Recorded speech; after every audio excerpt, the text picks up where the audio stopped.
हो ना अधिरा?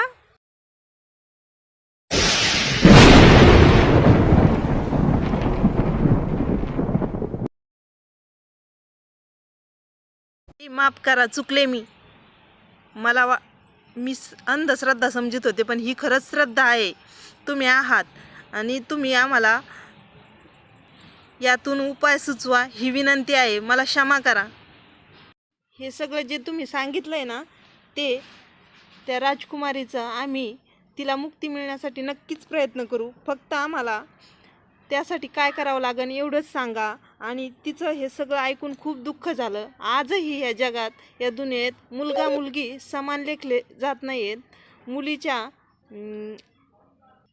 हक्कासाठी आम्हाला जे काही करता येईल आणि राजकुमारीच्या मुक्तीसाठी जेवढे प्रयत्न करता येतील तेवढे आम्ही नक्की करू.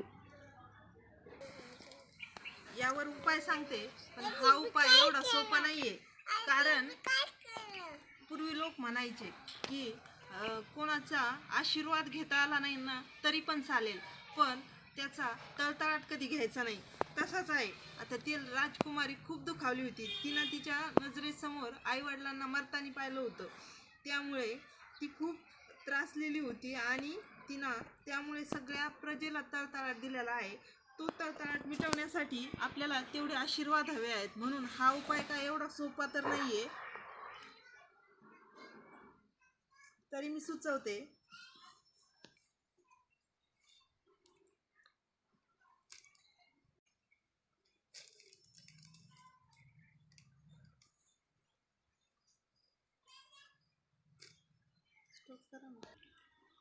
इतकं सोपं नाहीये, तरी पण आम्ही नक्कीच प्रयत्न करणार. हो ना अधिरा?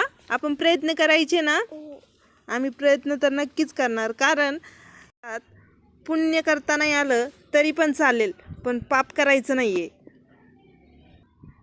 आम्ही प्रयत्न करू आणि किती अवघड असला ना उपाय तरी पण तो सोपा करून दाखवू आणि त्या राजकुमारीला नक्कीच मुक्ती देऊ. एवढे प्रयत्न तर करणारच आम्ही. हो ना अधिरा? आपण करणार ना?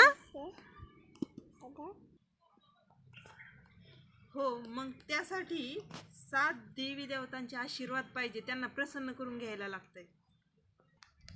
पण देवी देवता प्रसन्न होणार हे कसं शक्य आहे कलियुगात? अवघड तर आहे नक्कीच, पण अधिरासाठी ते शक्य आहे. अधिरा तर खूप छोटी आहे ना, ती काय करू शकते? म्हणून तर करू शकते. ती छोटी आहे म्हणून तर करू शकते. देवी देवतांना कशाचाही राग येतो, पण छोट्या बाळांचा कधीच राग येत नाही. त्यांच्या हक्कासाठी ते कुठूनही धावून येतात. मग तो कलियुग असो, द्वापार युग असो, सत्ययुग असो, कोणता युग असो, छोटे मुलं हे देवांचे खूप लाडके असतात.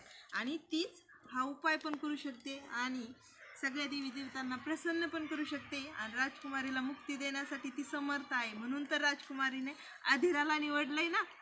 हो ना अधिरा?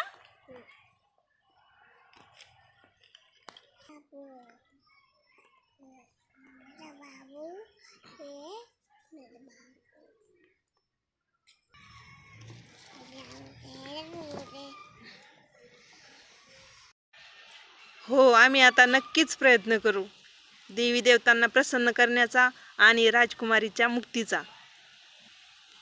या राजकुमारीची कहाणीने तर खरंच सांगून गेली की तळतळाट कोणाचाही घ्यायचा नाही. कारण एक तळतळाट मिटवण्यासाठी 7 देवी देवताचे आशीर्वाद लागते. आणि आपण तर चालता बोलता थोड्याशा पैशासाठी, थोड्याच्या भुकेसाठी कोणाचाही तळतळाट घेतो. कोणाची काही गोष्ट चोरी करतो, कोणाच्या आईवडिलांना शिव्या देतो किंवा मुलींना काहीही करतो. आणि यावर आपण किती तळतळाट घेतो आपल्याला माहीत पण होत नाही. आणि मग जर एक तळतळाट मिटवण्यासाठी 7 देवी देवतांचे आशीर्वाद लागत असतील तर बघा ना आपण आयुष्यात किती तळतळाट घेतला असेल.